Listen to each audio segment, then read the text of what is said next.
Bank of Maharashtra यांच्या वतीने बँकेच्या नूतन ग्राहकांसाठी ग्राहक संपर्क अभियान उपक्रमाचं आयोजन फातिमा नगर येथील केदारी गार्डन येथे करण्यात आले होते। या उपक्रमाला बँकेचे सुमारे 150 पेक्षा जास्त ग्राहकांनी भेट दिली।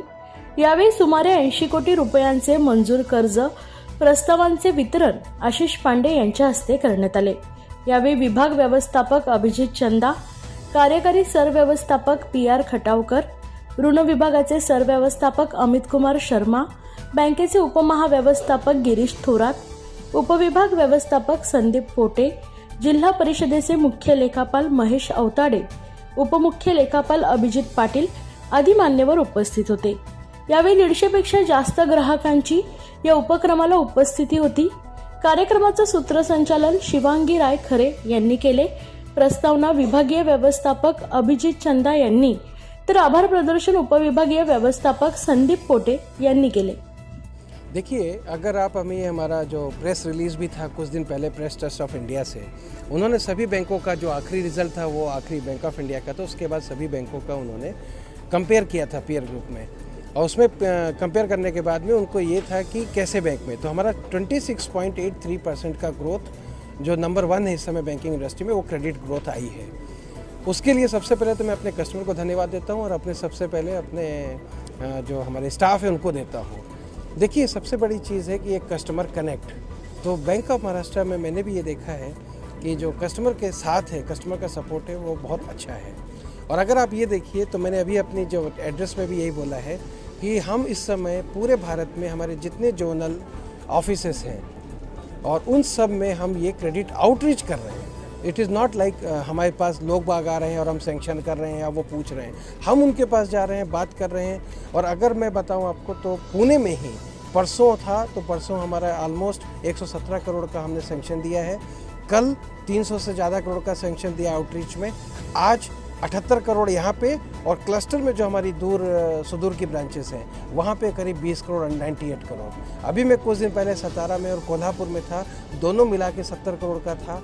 मैं अभी कुछ दिन पहले बेंगलोर में था, ये सब 10-15 दिन की बात है। बेंगलोर में था, वहाँ 35 करोड़ का सैंक्शन हुआ है। अभी 6 तारीख को मैं दिल्ली में हूँ, और दिल्ली में शायद हमारे साथ में हो सकता है कि मंत्री महोदय भी रहें उस आउटरीच में, तो वहाँ पे हम कोशिश कर रहे हैं कि 250 करोड़ का सैंक्शन। इसके बाद भोपाल और इंदौर में। तो आप ये समझ सकते हैं कि हम ये देख रहे हैं कि आफ्टर कोविड जो हमारे ग्राहक हैं उनको ज़रूर ऋण की सुविधा चाहिए है। Economy is bouncing back, economy वापस लौट रही है, लोग प्रोडक्शन कर रहे हैं, डिमांड हमको दिखती नज़र आ रही है कि डिमांड बढ़ रही है, और इसके हिसाब से हमको ऐसा लग रहा है कि क्रेडिट ग्रोथ अच्छी होनी चाहिए। और अगर आप बैंक ऑफ महाराष्ट्र की बात करें तो हमारे जो MD साहब है राजीव साहब, उन्होंने वैसे भी ये बोल के रखा है कि हम अराउंड 18 से 22% के बीच में क्रेडिट ग्रोथ एक्सपेक्ट कर रहे हैं इस साल। और इसके साथ ही नेट प्रॉफिट में जो हम हैं ऑलमोस्ट 25% की ग्रोथ एक्सपेक्ट कर रहे हैं इस 1-2 सालों में। सर, क्रेडिट ग्रोथ के लिए हमारा टारगेट ऑडियंस कैसा रहेगा? देखिए, टारगेट ऑडियंस एक बहुत अच्छी बात आपने पूछी बैंक के लिए। हम एक सरकारी क्षेत्र के बैंक हैं, और सरकारी क्षेत्र के होने के नाते हम इंफ्रास्ट्रक्चर में भी हैं, मेडिकल में भी हैं, हम हॉस्पिटलिटी में भी हैं, मुद्रा में भी हैं। आज भी आप देखेंगे तो कम से कम 10-11 तो एजुकेशन लोन थे। आप अगर देखेंगे आज तो कम से कम 15-20 होम लोन थे। अगर आप देखेंगे तो कम से कम 3-4 डॉक्टर्स को जो हॉस्पिटल के हैं वो लोन थे। अगर आप देखेंगे तो कंस्ट्रक्शन, रिफैक्ट्रीज।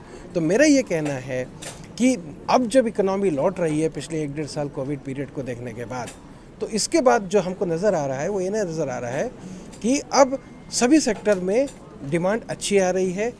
ओनली थिंग कि बैंक उसमें साथ में चले, और हम ना ही रिटेल, मैं बोलूँगा एग्रीकल्चर, रिटेल। आज ही देखिए जैगरी के कम से कम 4-5 प्रपोजल में जिसमें सैंक्शन हुआ है। तो एग्रीकल्चर, रिटेल, जिसको हम राम बोलते हैं, राम हम एक्सपेक्ट कर रहे हैं कि हमारी जो रेशियो रहेगा वो 60% के आसपास रहेगा, और कॉर्पोरेट क्रेडिट जो है वो ऑलमोस्ट 40% के पास रहेगा। वही हमारा रेशियो बरकरार है, 42, 58, 59, 60, 41 एंड 60-40 का ratio will continue. But overall growth we expect कि somewhere we will be in a position of say in 20 to 23% in advances. Retail portfolio strong करने के लिए बैंक की ओर से क्या कदम उठाए जाए? पहला कदम तो ये है, देखिए कि हमारे बैंक में कई स्कीम निकली हैं। एक तो स्वागतम स्कीम, जिसमें जो हमारे यहाँ पहले थे वो किसी कारणवश, क्योंकि बैंक सभी बैंक थोड़ा सा दिक्कत में थे आज से 4 साल पहले 3 साल पहले, तो हम एक तो ये स्कीम है कि जो चले गए हैं तो या तो कोई भी कारण से, तो हम उनके पास जाके विनम्र निवेदन कर रहे हैं कि आप अपने बैंक में वापस आइए। पहला ये। दूसरा ये है कि हम काफ़ी टाई अप कर रहे हैं। अगर हम देखें तो टाटा मोटर्स लें या दूसरे भी लें, तो हम चैनल फाइनेंस कर रहे हैं। हम ये जो कार डीलर्स हैं उनके साथ में हमने काफ़ी टाई अप्स किया हुआ है, काफ़ी हमने डिजिटल टाई अप किया हुआ है। और जैसे मैं अपने एड्रेस में आज भी बोल रहा था कि जो आपका बैंक है, बैंक ऑफ महाराष्ट्र, हम इसमें डिजिटल आने वाले हैं। तो अगले से मेरे ख्याल से 6 से 9 महीने में आप देखेंगे कि bank of Maharashtra will also come in the digital. आज भी डिजिटल है, अगर आप देखेंगे तो आज भी हमारे वेबसाइट पे जाके आप कार लोन, होम लोन वहाँ पे आप कर सकते हैं, आप इन प्रिंसिपल भी जनरेट कर सकते हैं। बट अब हम कोशिश कर रहे हैं उसको एंड टू एंड करने की जो पूरी कोशिश है, और हम इसमें सोचेंगे आगे जाके, मे बी 2 साल लगेगा, 2.5 साल लगेगा, but almost 15 to 20% of the retail should come from the direct digital channel.